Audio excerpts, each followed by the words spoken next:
Olá, sejam bem-vindos a mais um episódio do nosso podcast Neurocoffee. Aqui a gente discute os artigos que foram apresentados na nossa sessão clínica da sexta-feira pela manhã. E hoje a gente tem como convidada a doutora Juliana Nunes, que apresentou o nosso artigo hoje sobre epilepsia na mulher.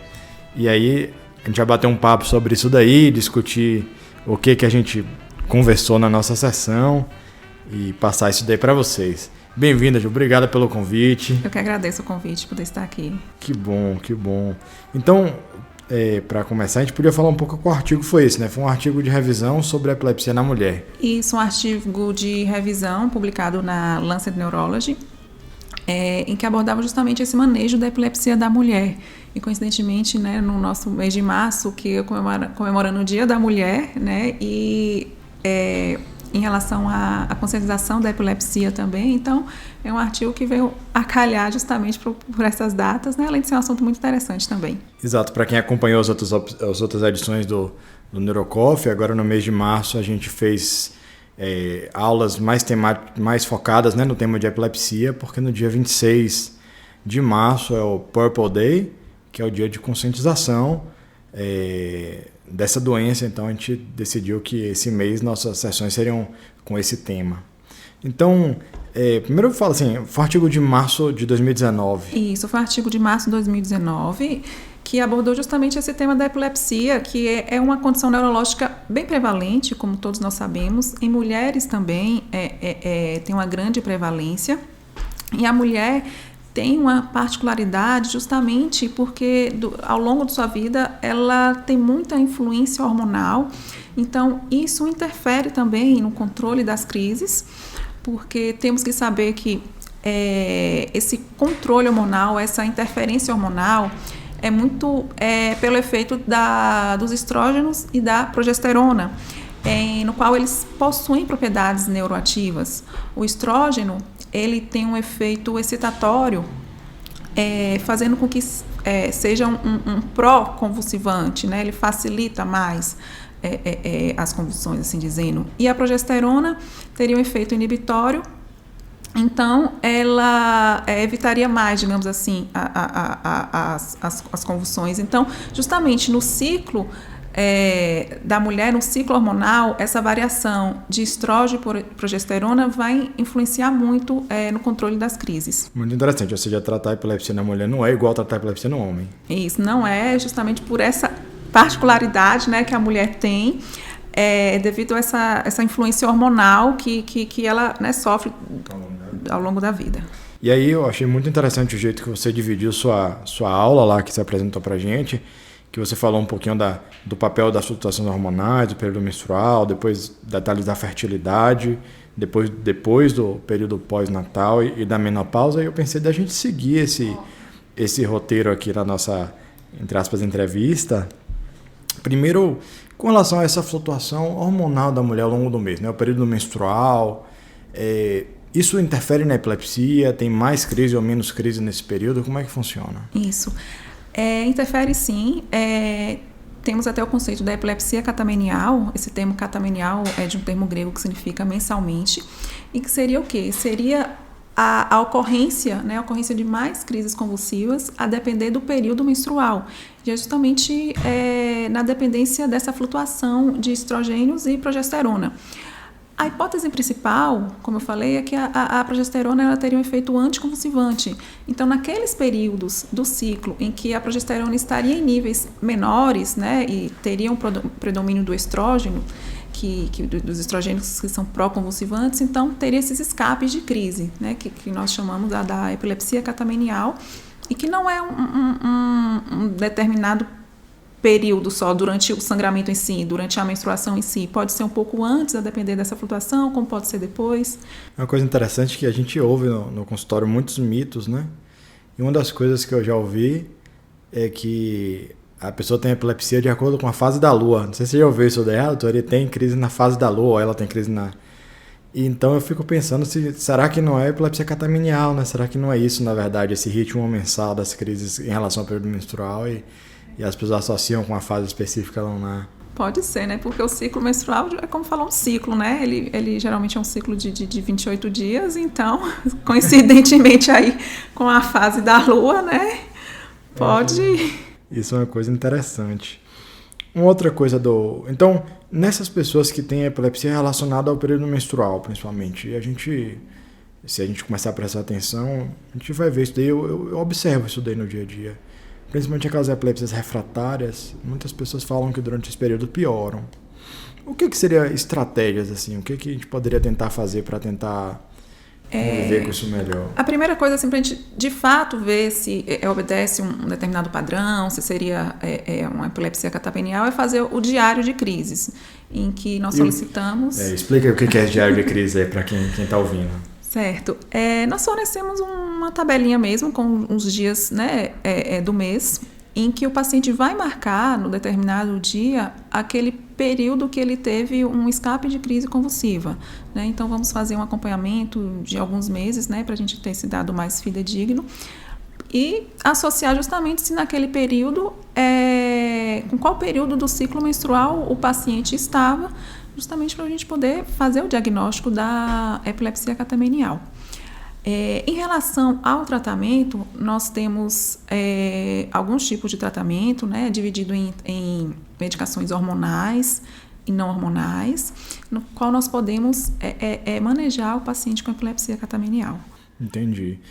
Uma coisa com relação ao diário, eu acho que é uma coisa muito prática, que não sei se você concorda comigo, que é uma coisa que os pacientes todos deveriam fazer, diário de crise. Acho que toda pessoa que tem epilepsia deveria ter esse hábito de anotar no calendário, até um caderninho. Atualmente tem tantos aplicativos de celular e ajuda demais para a gente, como médico, manejar a epilepsia dos pacientes, saber exatamente a frequência que as crises ocorrem, porque a nossa memória não é tão precisa assim. Isso, né? Eu acho muito importante, porque a gente vai ver uma visão mais ampla, né, de como está sendo o paciente. Na epilepsia, na enxaqueca também, nós utilizamos bastante.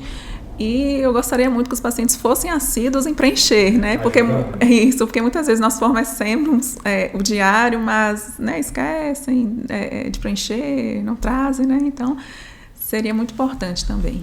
Olha, e com relação a esse tratamento hormonal, assim, seria o quê? Então, suspender a menstruação? O que...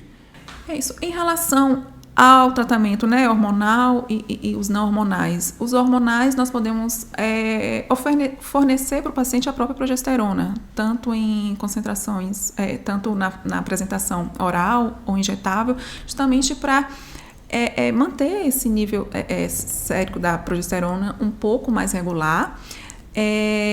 As mulheres, existem aquelas mulheres que ovulam e as que não ovulam. Então, fornecer progesterona seria uma forma interessante de tratamento, porque nós teríamos um controle maior, não iria ter tanta flutuação desse hormônio na mulher.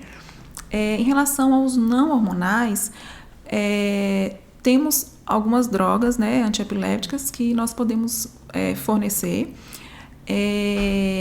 Temos o clobazam, que é um benzodiazepínico, que na verdade foi dos estudos foi a única medicação que foi feito um estudo em mulheres com epilepsia catamenial. É um estudo um pouco antigo, mas viu que aquelas mulheres que utilizavam a dose variando de 20 a 30 miligramas em alguns dias antecedendo o período de exacerbação de crises dela, elas tinham uma boa resposta.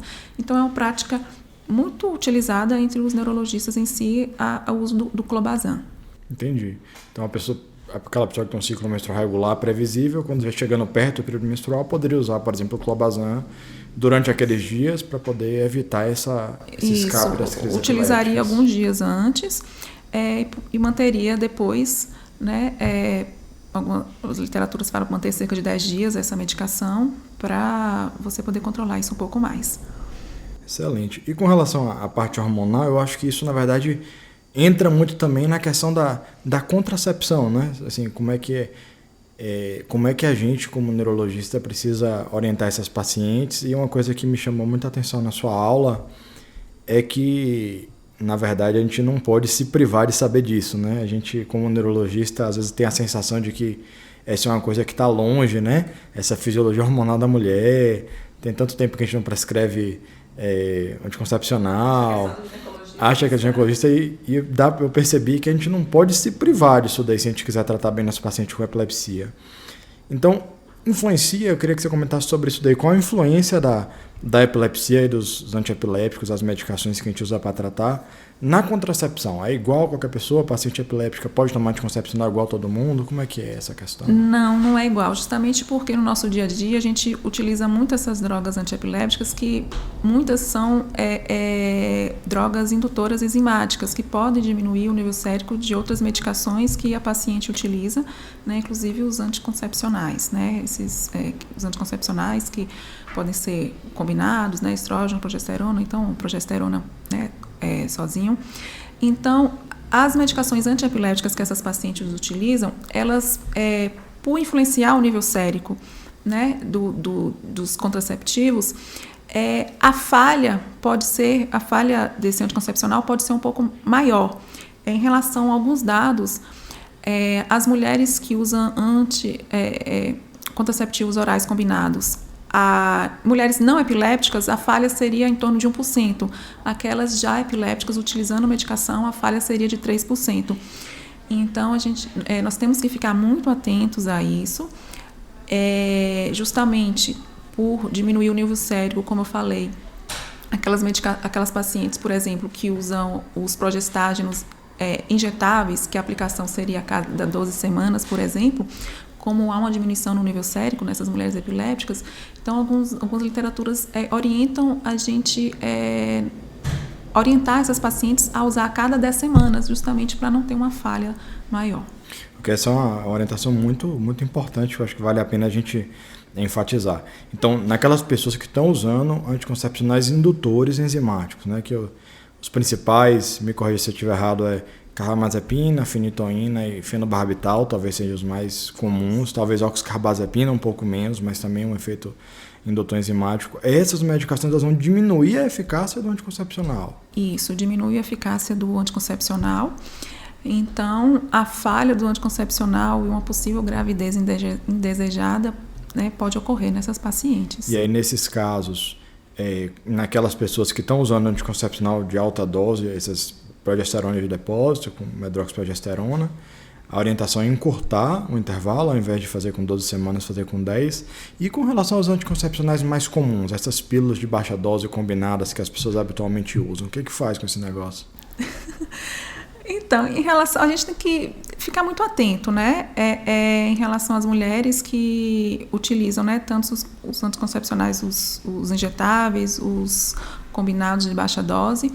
Mas o ideal seria utilizar, por exemplo, uma medicação, né, entrar em consenso, ser uma conduta compartilhada com a paciente, mas utilizar aquelas medicações que interferiam menos nesses anticoncepcionais, caso a opção dela seja por alguma desses métodos contraceptivos. Existe, por exemplo, a lamotrigina, que viu que ela não tem tanta interferência na eficácia dos anticoncepcionais. Entretanto, o mais seguro seria o uso do DIU, que é o dispositivo intrauterino, que não sofre essa repercussão dessas drogas, né, antiepilépticas, não teria essa interferência, então seria uma forma mais segura para essas pacientes. E esse é um ponto importante ser abordado, porque muitos estudos viram que o médico neurologista em si, que acompanha essas pacientes, muitas vezes nem abordam essa questão com a paciente, né? Fica mais focado no tratamento em si da epilepsia. Esse ponto importante deixa de lado e não aborda justamente isso. Inclusive, eu até fiz uma brincadeira com o Davi, que a gente estava conversando sobre gestação, falou: Davi, então eu vou mandar procurar lá para você comprar o leite e a fralda. Você não está orientando anticoncepcional sem engravidar? Então, talvez usar um contraceptivo hormonal oral não seja a melhor estratégia de contracepção em mulheres epilépticas. Talvez o melhor seja, de fato, colocar um DIU. Isso. Tem que ser uma decisão assim, uma que né, compartilhada com a paciente, mas o mais seguro seria o DIU, o dispositivo intrauterino. Tanto o de cobre quanto o hormonal, viu que não sofreria tantas repercussões em relação às drogas antiepilépticas. E vamos supor que a pessoa de fato queira engravidar. A minha pergunta é assim: quem é epiléptica pode engravidar? Sim, quem é epiléptica pode engravidar, né? Entretanto, ela tem que estar consciente da repercussão que principalmente as drogas podem causar para o feto. A teratogenicidade, em que vários estudos já afirmaram em relação a isso. Então, tem que ser uma decisão muito bem conversada. Aquelas pacientes que, porventura, têm o diagnóstico de epilepsia antes de engravidar, poderia conversar com seu médico assistente para ver a melhor medicação. Aquelas que ainda não utilizam nenhuma, então ver a melhor medicação, que teria menos teratogenicidade, menos malformações nos bebês, né, no feto. Ou então, se ela utilizar alguma droga muito teratogênica, entrar em consenso, né, de ser uma decisão compartilhada para ver a possibilidade de mudança de medicação para uma menos teratogênica. Entendi. Então, pode engravidar, desde que planejadamente. Não pode ser responsável. Isso. Tem que ter cuidado, né? A mulher, na gestação em si, ela vai ter um pouco mais de intercorrências. A mulher grávida que não tem epilepsia, comparado com a mulher que tem epilepsia, nós vimos que o número de intercorrências é um pouco maior, como, por exemplo, pré-eclâmpsia, baixo peso, abortos. A evolução de um parto para uma cesariana. Então, são intercorrências que a mulher com epilepsia vai ter em uma porcentagem um pouco maior. Então, vai ter que ser uma decisão muito bem conversada. Ela tem que estar ciente das medicações que ela utiliza, pode trazer alguma repercussão. Entretanto, se caso ela queira, né, seja uma vontade de ter, né, um filho, a gente tenta orientar da melhor forma. Então, você falou que uma coisa importante é que algumas medicações elas são mais seguras do que outras. Então, o neurologista, ao atender uma mulher com epilepsia, essa deve ser um aspecto que deve ser levado em consideração a idade reprodutiva na hora de escolher o remédio. Isso. Até mesmo antes, até mesmo nas mulheres jovens, nós temos que pensar também a longo prazo, né? Ter uma visão, né, maior daquela mulher lá na frente. Quando ela entrar na idade reprodutiva, na idade em que ela desejar ter filhos, temos algumas medicações mais seguras, como a lamotrigina e a levetiracetam, uma taxa de teratogenicidade cerca de 2%, 3%.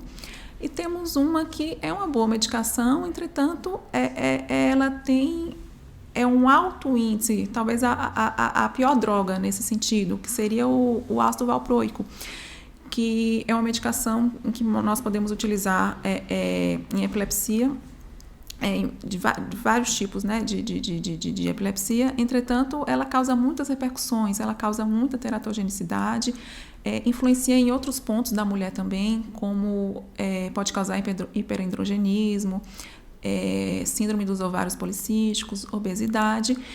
Então, existem essas drogas no qual nós temos que ficar atentos a essas particularidades. Então, uma situação hipotética. Vamos supor que chegou um paciente para você, uma paciente jovem e que tem uma epilepsia focal. Vamos supor no nosso meio, por exemplo, a neurocercose, que é a causa mais comum de epilepsia.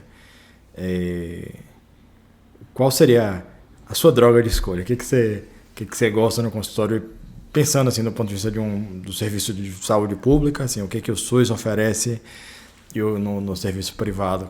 Qual o seu... Claro que isso é uma questão de gosto, assim, tem um pouco de preferência individual, e depois eu falo qual a minha opinião também, se for diferente, mas qual a sua? Pensando justamente, né, uma mulher em idade fértil que queira engravidar, a lamotrigina, por exemplo, é uma medicação que eu acredito que eu utilizaria para essa mulher, para essa paciente, né, que chegaria para mim, justamente pela teratogenicidade dela ser menor e pelo fato de alguns efeitos colaterais dela também não ser tão significativos como de outras medicações. Entretanto, nós sabemos que é uma medicação boa, mas muitas vezes não é de fácil acesso no sistema público. A paciente tem as questões financeiras, né, que muitas vezes ela não vai conseguir levar adiante aquela medicação, mas em condições ideais, se pudesse escolher, eu acho que eu escolheria. Eu acho que também, assim, eu queria dizer que também, assim, mesmo as medicações mais antigas, por exemplo, carbamazepina, a teratogenicidade é muito próxima disso daí também, né? Os registros, que tem vários registros, né? Tem o registro americano, tem o registro australiano, que acompanham essas mulheres que eventualmente engravidaram e usam de anticonvulsivante, mostram que a maior parte das pessoas fica bem, né? Então, às vezes os pacientes ficam muito assustados, engravida, está tomando um remédio e acha que é o fim do mundo, e às vezes também a gente tem que tranquilizar um pouco, dizendo, não, olha, talvez 97% das pessoas vão ficar bem, né? Então eu acrescentaria nessa lista, além de lamotrigina, também levetiracetam, que eu acho que é uma opção bem interessante, e talvez oxcarbazepina também, é uma medicação bem... Sim, são medicações que viram que teria menos índices de teratogenicidade. Levetiracetam e a lamotrigina cerca de 2 a 3%, o ácido valproico, como eu comentei, 10%, para você ver como que é bem maior essa porcentagem, né, de teratogenicidade. Mas a oxcarbazepina, o levetiracetam e a lamotrigina são opções viáveis também, que, né, interessantes para essa paciente. E uma coisa que eu queria lhe perguntar, assim, vamos supor que essa gravidez não seja planejada, porque geralmente é assim que chega no consultório, né? Geralmente, esse cenário que a gente está falando aqui é o cenário ideal. Eu vim aqui, eu estou planejando ter filho, aí você pode ajustar o remédio, etc. Mas geralmente não é assim. Geralmente cheguei aqui, descobri que eu estou grávida, tem 3 meses que a menstruação está atrasada, fiz ultrassom, já estou aí com 12 semanas ou 13. O que faz com o remédio? Vamos supor que esteja tomando uma medicação inadequada. Adianta trocar mais nessa fase aí? Isso, por exemplo, chega um paciente utilizando um ácido valproico, por exemplo, né? Ou alguma outra medicação com índice de teratogenicidade um pouco maior. Nós sabemos que é uma porcentagem assim, relativamente pequena, mas tem esse risco. Então, tem que ser uma decisão muito compartilhada, porque da mesma forma, vão chegar pacientes em que não vão querer largar aquela medicação de forma alguma, principalmente aquelas que estão controladas, sem crises há algum determinado tempo. Tem outras que vão ter um certo receio e vai querer uma medicação que cause menos repercussões para o feto. Então, acredito que não tenha uma opinião assim definida, concreta. Cada paciente, né, tem também sua opinião em relação ao tratamento dela. Então, acho que tem que ser algo que deve ser conversado com essa paciente de uma melhor forma. Eu, particularmente, quando eu vejo que tem alguma droga com um índice de teratogenicidade um pouco maior, eu tento manejar para uma menos teratogênica, mas isso aí é bem relativo, porque vai envolver em controle de crises, várias outras coisas. Uma coisa difícil que eu acho nesse cenário específico é que, assim, a gente sabe que essas medicações elas podem ser, de fato, causar malformações, né? E a maior parte da organogênese, a formação do sistema nervoso, dos outros órgãos, ela se dá no primeiro trimestre. Então, assim, depois que a pessoa chegou, já tem 3 meses grávida, será que faz tanta diferença assim? Então, essa é uma pergunta que a gente se faz, né? Será que... E uma outra coisa é comparar esse risco de uma malformação com o risco eventual de uma epilepsia descontrolada na gravidez, que a gente sabe que se a mulher tem uma crise convulsiva generalizada, muito provavelmente o risco disso para o feto é maior do que do anticonvulsivante em si. Há risco de causar um abortamento.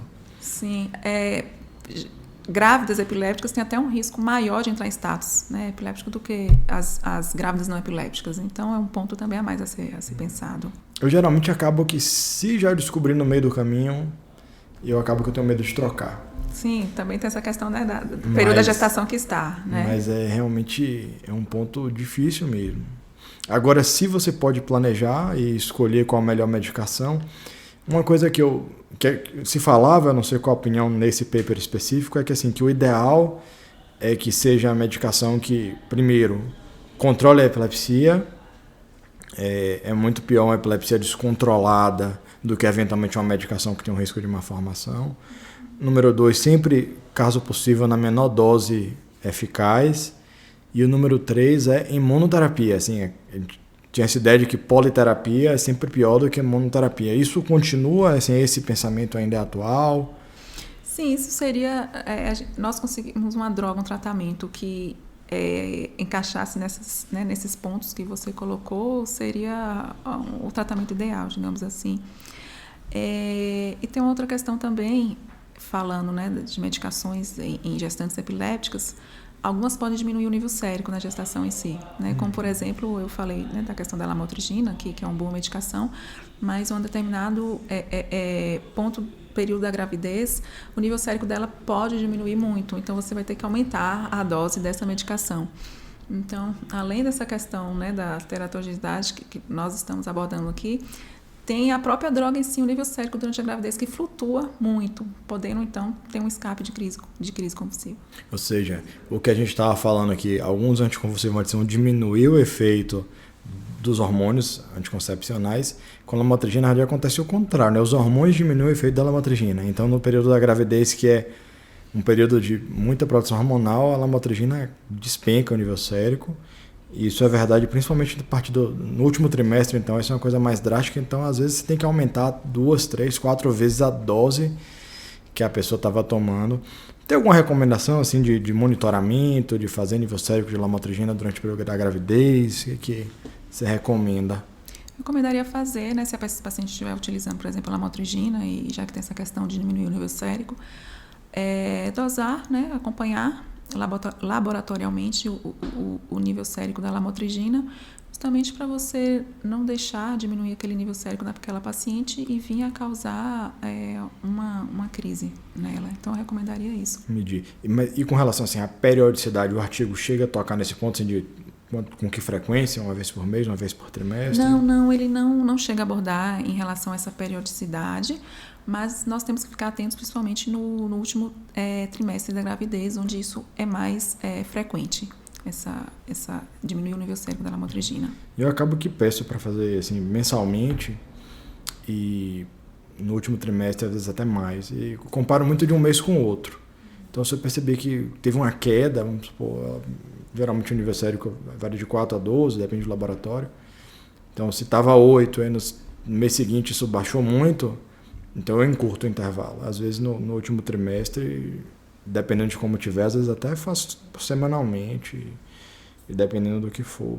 Então falando dessa coisa pré-natal, do aconselhamento, né, a gente falou da escolha da medicação, que é um tópico muito importante. A gente deve ter em mente que a mulher em idade reprodutiva, a gente tem que pensar no período gestacional na hora de escolher o remédio.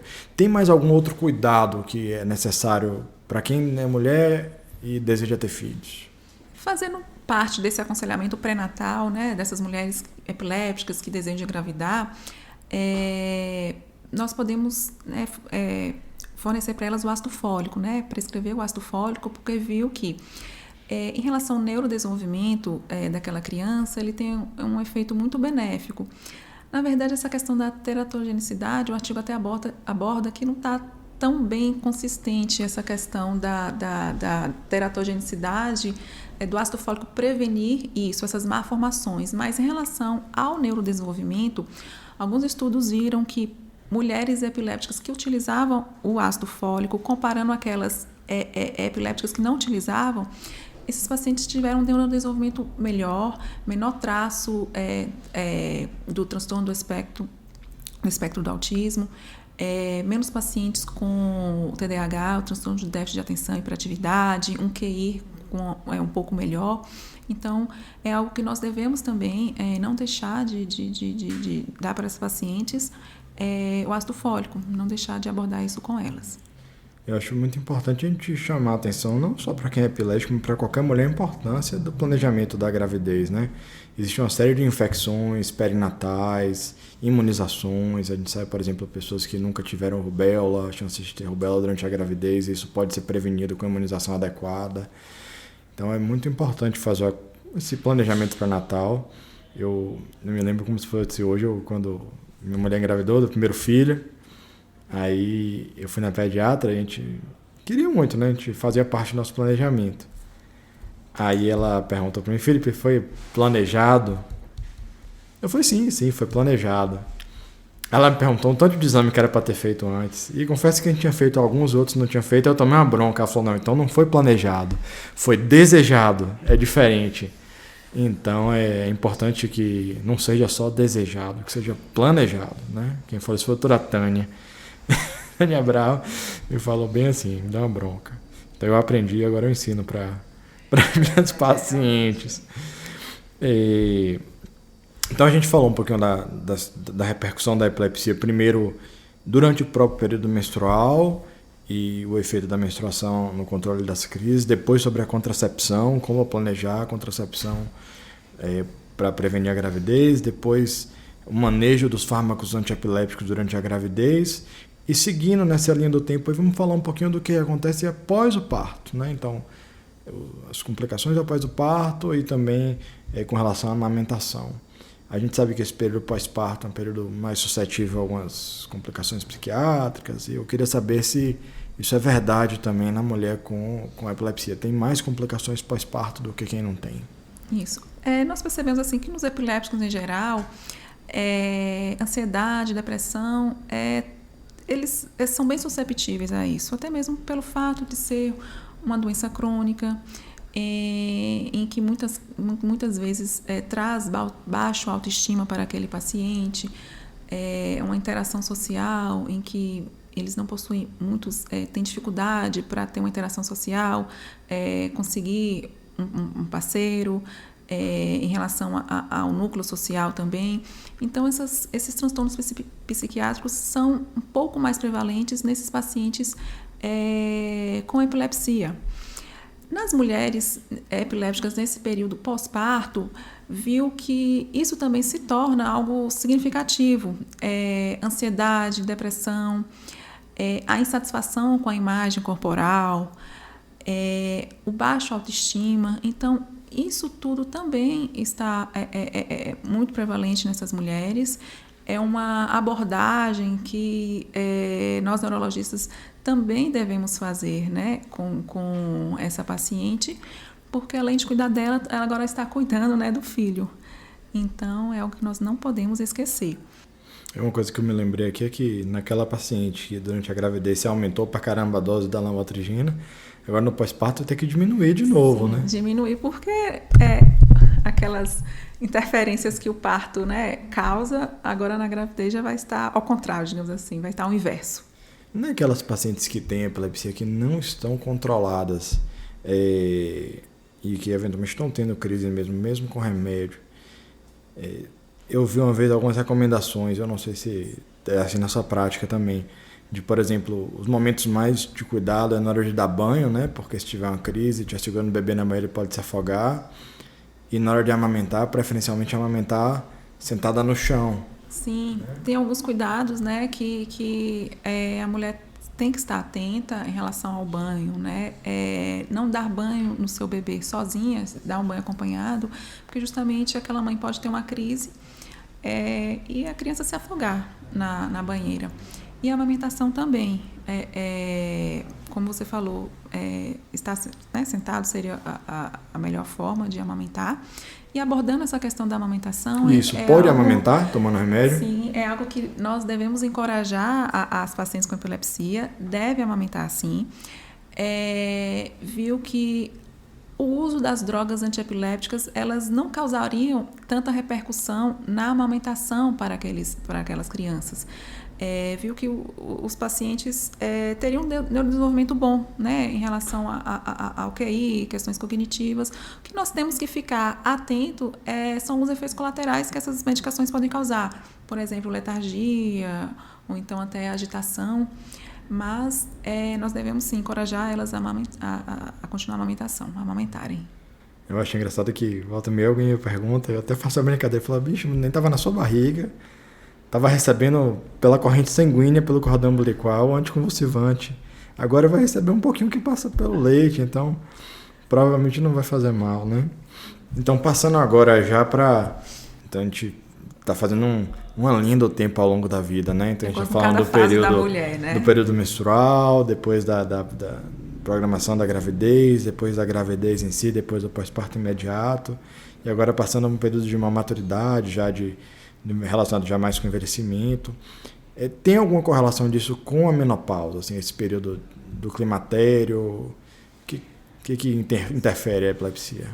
Em relação à menopausa, viu que aquelas mulheres epilépticas teriam uma menopausa um pouco mais precoce, né, em relação às não epilépticas. E um ponto importante seria a perda óssea, que nós sabemos que as mulheres menopausa pela própria condição da menopausa mesmo de atrás. Então, as mulheres na menopausa, elas já teriam essa perda óssea, e as mulheres epilépticas, principalmente aquelas que utilizam aquelas medicações indutoras enzimáticas, como nós abordamos aqui, carbamazepina, fenobarbital, fenitoína, essas medicações, elas acelerariam a perda óssea. Acelerariam. Rapaz, eles acelerariam, deu trabalho passar. Aumenta a perda óssea. Aumentariam a perda óssea. É bom repetir, porque sabe? Não, aí ele vai botar preto e branco, igual, você sabe fazer assim? Acelerariam. Aumentariam, tá? Vou falar isso. Então, em relação à menopausa, a própria condição da menopausa, né? Devido a queda, né, dos hormônios que a mulher sofre nesse período, ela teria uma perda óssea um pouco maior. E isso as mulheres não epilépticas, né? Essa condição da menopausa já ocorre. E aquelas epilépticas que utilizam algumas drogas indutoras enzimáticas, como a carbamazepina, a fenitoína, fenobarbital, essas drogas, elas aumentam a perda óssea em si. Então, isso propicia que essas mulheres tenham uma osteoporose, por exemplo, uma osteopenia. Então, é algo que nós devemos também ficar atentos. Fazer um acompanhamento, por exemplo, com a densitometria óssea, não deixar de ver os níveis séricos de vitamina D também, é algo a ser abordado com elas.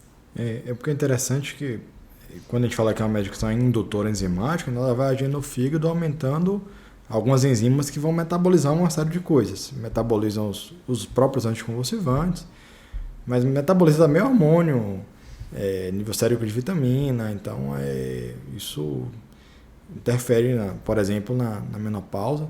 E uma outra coisa também que talvez a gente não tenha falado é com relação à libido, né? Assim, redução de libido, porque também, pelo efeito indutor enzimático, vai diminuir a circulação dos hormônios sexuais, né? Isso. O artigo cita, né, muito bem essa questão das disfunções sexuais que essas medicações podem causar, principalmente esses indutores enzimáticos, que pode dar diminuição da libido. Anorgasmia também pode ocorrer. Então, não deixar de avaliar isso. E isso tudo está muito associado à questão da ansiedade que esse paciente pode desenvolver, a depressão. O artigo também cita que um estudo abordando essa questão da disfunção sexual viu que aqueles pacientes que, na verdade, eles tinham um melhor controle de crises, as crises estavam melhores controladas, eles tinham menores incidências dessas questões, dessas disfunções, do que aqueles que estavam com mais escape de crise, que estavam com uma epilepsia não controlada. Então, a medicação pode influenciar isso? Pode, mas também tem essa questão psicológica de ter o controle ou não das crises convulsivas que pode influenciar nessas disfunções sexuais do paciente. Tem esse lado também da autoestima. Isso, da autoestima, da dificuldade de encontrar um parceiro, muitas vezes, que muitos têm, né, dificuldade. Pacientes epilépticos, de uma certa forma, a questão de conseguir empregos, muitos não conseguem, né, conseguir um emprego, então eles saem, né, podem conseguir, mas algumas pessoas, né, preferem não contratá-los, né, infelizmente. Então, junta todos esses aspectos, né, e nesses pacientes com epilepsia, e aí começam a surgir essas questões psiquiátricas que nós abordamos aqui, como ansiedade, depressão. Esse aspecto psicossocial da epilepsia, ele é fundamental de ser abordado e, na verdade, essa data, né, que é o Purple Day, surgiu também por isso, né, para poder fazer com que as pessoas falem sobre a epilepsia e um pouco desfazer os mitos. Eu acho que vale a pena a gente tocar nesse ponto. O professor Simon Chauvin, da Universidade de Londres, ele escreve no livro dele uma coisa que eu sempre repito na aula e eu acho que é muito verdadeiro, que ele fala assim, que a epilepsia é uma condição na qual os prejuízos psicossociais eles são muitas vezes maiores do que a própria doença. Porque ser epiléptico é um estado constante, enquanto que as crises por si podem ser curtas e transitórias. Eventualmente a pessoa pode ter uma crise na vida ou duas, mas ela vive a iminência e a incerteza de ter outra crise. E que uma grande parte desse prejuízo psicossocial, ele é determinado por fatores de orientação, escolaridade, culturais, e que todos esses fatores eles são muito passíveis de serem atenuados por orientação e suporte. Então eu digo para os meninos assim que o paciente com epiléptico ele já sofre uma série de coisas na vida, como você mencionou aí, a dificuldade de achar um parceiro, a dificuldade de achar emprego, a dificuldade de socializar, e não podem sofrer mais ainda pelo estigma e pelo preconceito. Então a gente tem um papel enorme. Até hoje as pessoas ainda acreditam que a epilepsia pega pela baba, até hoje as pessoas ainda acreditam que a epilepsia, quem tem epilepsia necessariamente tem um déficit intelectual. As pessoas acham muita gente acha que é espiritual, então não é raro, não sei se acontece no seu consultório também, de uma pessoa que tem epilepsia, às vezes antes de chegar até a gente, passou no curandeiro ou passou no seu líder espiritual, qualquer que seja, e não tem nada de errado com isso, pode passar com quem quer, assim, esse lado espiritual é importante ser cultivado. Na epilepsia, como em qualquer outra doença, né? A epilepsia é uma doença do cérebro, a epilepsia não é uma doença emocional. Então, esse é um aspecto importante. Eu queria saber se no seu dia a dia você percebe mitos, você percebe que as pessoas têm preconceitos? Percebo que infelizmente tem esse preconceito ainda, até mesmo os próprios familiares. Em algumas situações já chegou assim, né, questão do consultório, da mãe querer entrar primeiro, né, do que o paciente não era nem menor de idade. Querer entrar primeiro para descrever a crise, descrever como era a frequência das crises, porque não queria que eu abordasse para o paciente, não perguntasse esses detalhes, para o paciente não ficar assustado. Então, eu percebi que era mais um preconceito da própria família. E muitas falam assim, parecia algo que ele estava ali exorcizando, né? Utilizou até essas palavras, assim. Então, eu não queria que abordasse, perguntasse isso na frente como foi, porque, na verdade, quem viu a crise fui eu, e eu não queria, né, a mãe falando, né? E eu não queria falar os detalhes para ele não ficar assustado, achar que ele estava incorporando alguma coisa aí de outro mundo. Então, alguns pacientes, felizmente, abordam isso. E essa conscientização em relação à epilepsia é muito importante, justamente por essas questões psicossociais, né? Porque não é só a doença do cérebro em si, né? A epilepsia, que é uma doença do cérebro, mas ela não envolve apenas isso, envolve toda essa outra repercussão psicossocial que é importantíssimo nós abordarmos para o paciente. Conversando com a Lorena, né, que é neuropediatra, para quem não conhece, trabalha conosco, ela me falou uma coisa que me sensibilizou muito. Isso que você me contou acontece comigo também. Ela falou que acontece muito com as crianças epilépticas, que a mãe chega e não quer contar e tal, não quer que o menino ouça. E às vezes essa mesma mãe fica chateada porque a criança não está sendo incluída na escola. Aí chega, mas os colegas não aceitam. E a Laura falou, mas veja bem, se você que é a própria mãe não aceita seu filho, às vezes dentro de uma família a gente pergunta, tem história na família de epilepsia? E às vezes a pessoa fala, não tem ninguém, porque dentro da família as pessoas não sabem.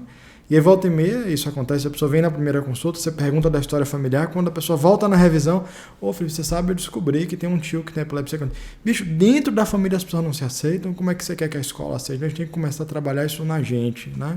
Começar a trabalhar nos nossos pacientes e a gente como neurologista, eu acho que esse podcast tem esse papel também de educar. Seguramente algumas pessoas que nos assistiram não são médicos, não são neurologistas, talvez sejam, mas algumas pessoas talvez sejam profissionais de saúde, professores, até pessoas portadoras de epilepsia, pessoas com epilepsia.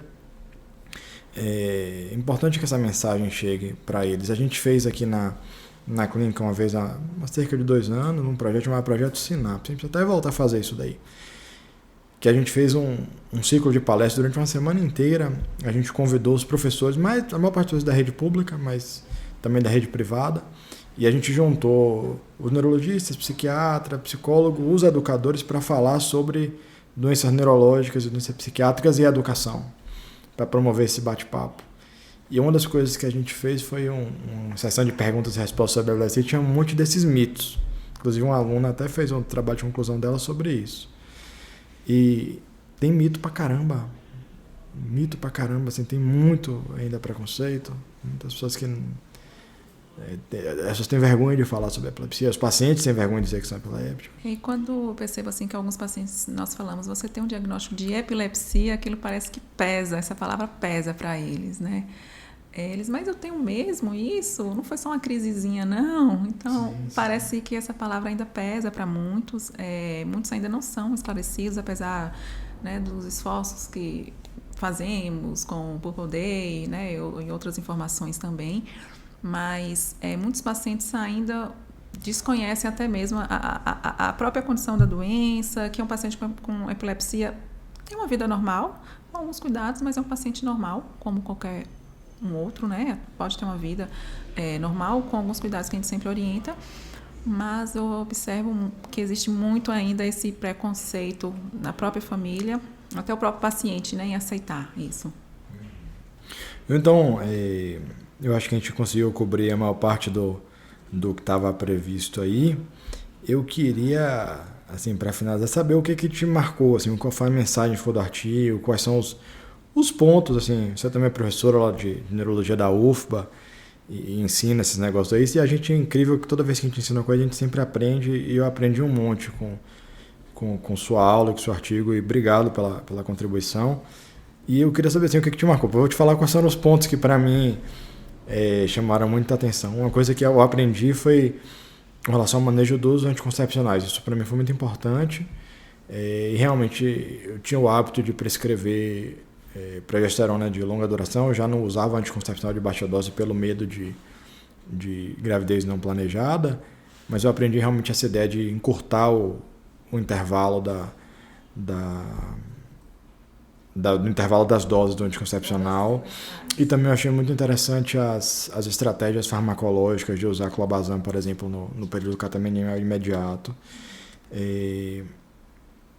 Eu acho que as mensagens principais para mim foram essas daí, e essa ideia de que, de fato, como neurologista, a gente não pode se privar de entrar nessa seara da saúde da mulher, da sexualidade, da contracepção, do período menstrual.